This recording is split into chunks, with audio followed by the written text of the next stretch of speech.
Assalamualaikum Cik Puan. Salam. Cik Syarul. Syarul. Sila. Syarul apa khabar? Sihat ke? Alhamdulillah, syukur. Dari mana? Saya tadi daripada rumah. Oh, dari rumah. Jauh ke tadi rumah?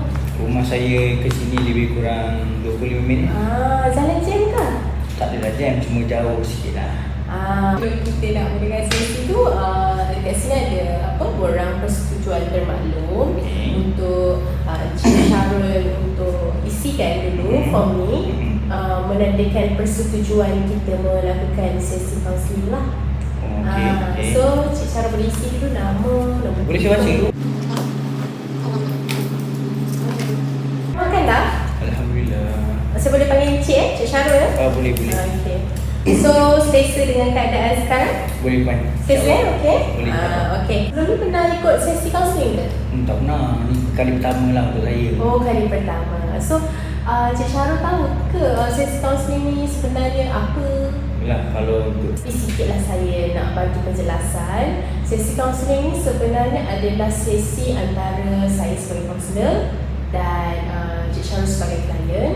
Dia adalah satu proses yang memang ada kita punya teraturlah kita punya ni, dan apa yang kita nak capai dalam sesuatu sesi tu, kita ada matlamat kita. Itulah secara ringkasnya. Terlebih dahulu saya kenalkan diri saya. Saya Mahfuzah binti Bakri, sebagai kaunselor pelatih pada hari ini lah. Okay. So selalunya kita punya sesi kaunseling ini kita akan bermula selama setengah jam hingga ke 45 minit, dan kita bergantunglah kepada kita punya sesi.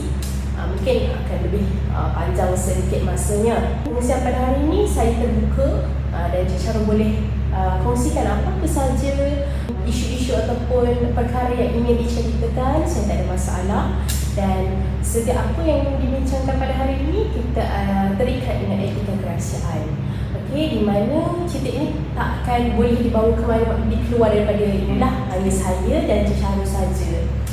Kecuali perkara ini membahayakan diri Cik Syarul ataupun membahayakan orang di sekeliling dan ia melibatkan kepada perundangan, jadi terpaksalah kepada perkara ini dibawa kepada pihak yang ketiga.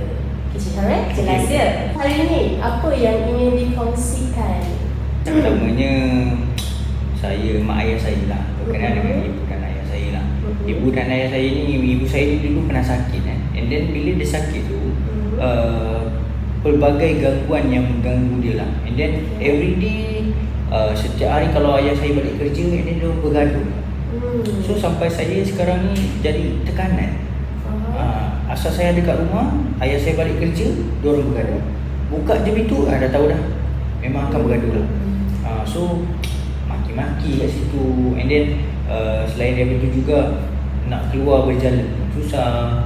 Nak mesra dengan dalam family tu memang agak, apa kita cakap, kita panggil memang tak mesra langsung, memang tak ada apa, kita panggil tak ada persefahaman dalam keluarga.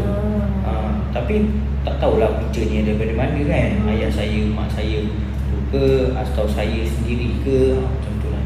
So sekarang apa yang saya faham, Cik Syarul ingin kongsikan macam mana persisian faham antara ibu dan ayah Cik Syarul kan. Mungkin pergi keluar selalu bergaduh dan sebagainya, dan memberi tekanan kepada Cik Syarul lah. Betul. Walhal kalau saya sekarang saya tengah study kan, and then bila saya berulang daripada tempat saya belajar dengan kat rumah, so bila saya balik tengah hari tu, yes lah, tak ada, rumah tu aman lah. So Cik Syarul, kalau ada ibu bapa, mesti mereka akan bergaduh? Betul lah. Kalau tak ada mereka, aman lah rasa? Ya, betul lah. So and then satu lagi kan, kalau dekat sini kan, kalau kat sini, kalau kat rumah tu, diorang pun tak tidur sama, diorang tidur asing. Ayah satu bilik, mak satu bilik, macam tu lah. So mereka mengasingkan diri lah. Betul. Kalau untuk tidak tidur bersama. Dan perkara ini nampak oleh anak-anak lah. Betul. Okay. Saya adik-beradik ada 8 orang. So ramai. kita orang memang setiap hari dia akan berlaku perkara begitulah. Betul. Jadi agak-agak Cik Syarul, lama tak perkara ni terjadi? Sejak bila? Sejak saya berusia lebih kurang lah, saya rasa 2008 macam tu. So masa tu saya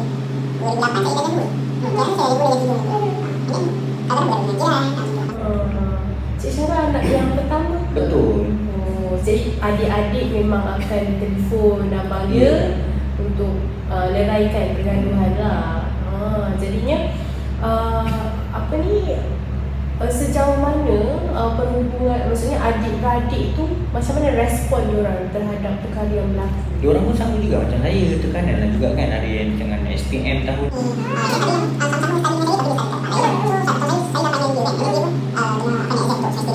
parents terhadap anak-anak layanan macam mana? Layanan anak-anak okey je, tapi bila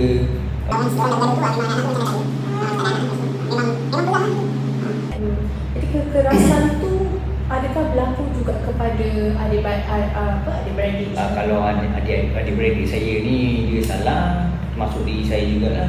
Kalau salah memang kita orang kena rotan lah. Tu biasa normal lah saya. Kan. Ini Cik Syarul berasa tertekan dan mengganggu kepada pelajaran. Betul. Jadi apa sebenarnya yang Cik Syarul nak capai? Apa yang Cik Syarul inginkan? Yalah, kalau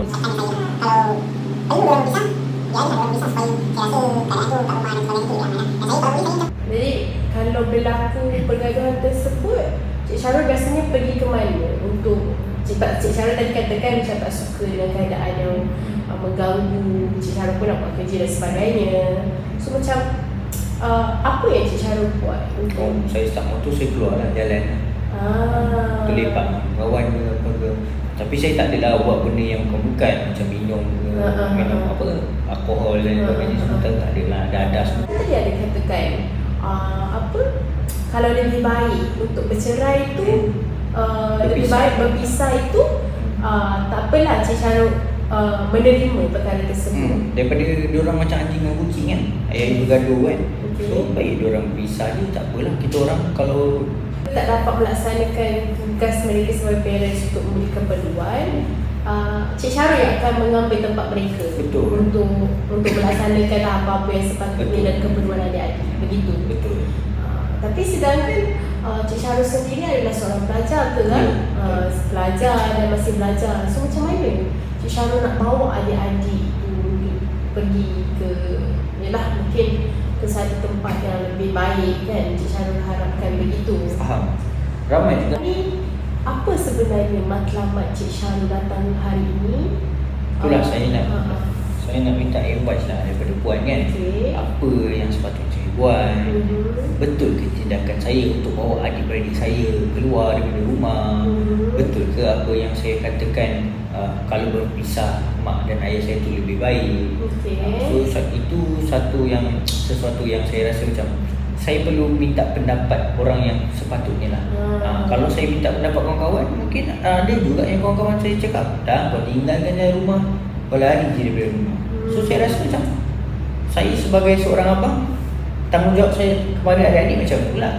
Macam tu lah. So diorang macam betul lah juga kan apa yang saya fikir macam tu. Tapi kadang-kadang kawan-kawan ni dia apa yang Cik Syarul katakan tadi. Tapi Cik Syarul kena fikir apa yang Cik Syarul boleh lakukan sekiranya parent Cik Syarul berpisah. Dan Cik Syarul kena ada apa,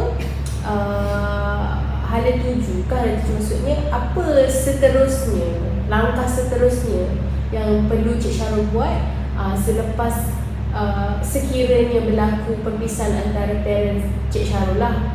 Sekiranya perkara ini tak dapat dilaksanakan, maksudnya tak berpisah dan sebagainya, Cik Syarul juga kena ada plan yang seterusnya. Maksudnya macam mana Cik Syarul nak adapt dengan persekitaran yang agak tertekan. Mungkin Cik Syarul boleh berbincang dengan adik-beradik macam mana nak buat untuk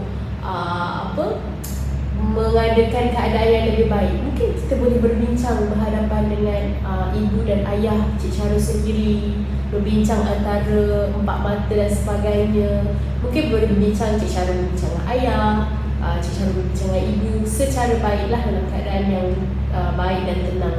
Janganlah Cik Syarul dalam keadaan yang tiba-tiba dalam keadaan tengah marah tu Cik Syarul ajak berbincang, memang tidak sesuai lah. Pergi ke pejabat agama untuk mendapatkan konsultasi dan sebagainya. Dan Cik Syarul sendiri boleh berbincang sendiri dengan ibu ataupun ayah secara berdua lah. Dia pernah tak meluahkan rasa apa yang Cik Syarul rasa kepada parents? Saya normally kalau macam puan cakap tadi, time diorang tengah berdamai lah patutnya kan, kita boleh nasihatkan diorang. Tapi bila saya fikir balik, kesilapan saya lah mungkin time diorang tengah bergaduh tu, yang diorang tengah berkicah tu lah, saya nasihat dan sebagainya. Kalau bila puan cakap waktu tengah kira macam santai-santai lah, baru dalam keadaan yang tenang, okey. tenang. Lepas ni saya akan perbetulkan benda tu. Terima kasih lah puan. Tadi puan punya soalan tadi, saya yang pertama saya nak, yang keduanya saya nak ambil apa perancangan saya kan, kalau tak berpisah dan sebagainya kan. Kalau berpisah macam mana pula? So kalau berpisah, saya akan yang pertamanya, kalau puan tanya tadi ke mahkamah ke Jabatan Agama Islam berpisah. Tapi kalau diorang tak berpisah, saya ambil lah pendekatan yang puan bagi tahu dekat saya tadi tu, berkenaan dengan waktu diorang tengah okey-okey tu, baru nasihatkan, baru advice dan sebagainya. So itu saya rasa saya akan buat benda tu lah untuk akan datang lah. Jadinya mungkinlah Cik Syarul dah boleh nampak sedikit lah macam mana untuk cuba untuk membantu dalam masalah isu parents ni kan, kegaduhan antara parents. Mungkin parents ni tak tahu anak-anak ni sebenarnya mungkin nampak macam diorang ni boleh survive, boleh okey, tapi sebenarnya hakikatnya mereka sendiri tertekan dengan keadaan yang dibawa oleh parents tadi. Jadinya Cik Syarul ada apa-apa lagi perkongsian yang dikongsikan? Saya rasa advice daripada puan tadi tu membina saya jugalah, dan saya rasa sekarang ni saya ada release lah, sebab saya dah mungkin saya dah bercerita dengan orang yang betul dan tepat lah kan, daripada berbanding kawan-kawan tu. Apa yang Cik Syarul ceritakan kepada saya daripada awal, bagaimana Cik Syarul berasa tertekan, keadaan parents yang selalu bergaduh dan mengganggu kepada pelajaran Cik Syarul. Tapi walau bagaimanapun Cik Syarul ada coping sendiri, maksudnya macam mana nak release tekanan tersebut dengan keluar, pergi ke naik motor dan sebagainya, pergi tempat apa yang Cik Syarul suka kan. Itu dah lebih baik lah untuk Cik Syarul untuk mengawal emosi dan sebagainya, untuk mengelakkan tekanan yang lebih besar dalam diri Cik Syarul. Dan saya dan selepas ini saya ingin berikan sedikit task lah, okay? Kalau boleh Cik Syarul selepas ini next sesi, boleh tak Cik Syarul senaraikan ataupun buat perkara yang Cik Syarul belum buat untuk membantu dari segi parents dan juga adik-adik. Maksudnya mungkinlah plan Cik Syarul lah kan. Contohnya yang tadi Cik Syarul katakan tadi, nak berbincang dengan parents dalam keadaan yang lebih tenang, cuba perkara tersebut dan cuba dapatkan sedikit feedback daripada adik-adik tersebut kan. Macam mana mungkin perancangan Cik Syarul untuk selepas berlakunya perpisahan dan sebagainya, perkara tersebut membantu ataupun tidak.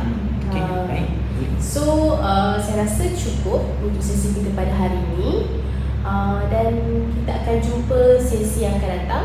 Cik Syarul okey ke waktu begini? Boleh. Sebab sekarang ni pun saya kita jumpa pada waktu yang sama, hari yang sama, di tempat yang sama lah, kalau tak ada masalah. boleh jauh lah. Okay, terima kasih Cik Syarul atas perkongsian pada hari ini. Kita jumpa akan datang. Puan, Okey, terima kasih.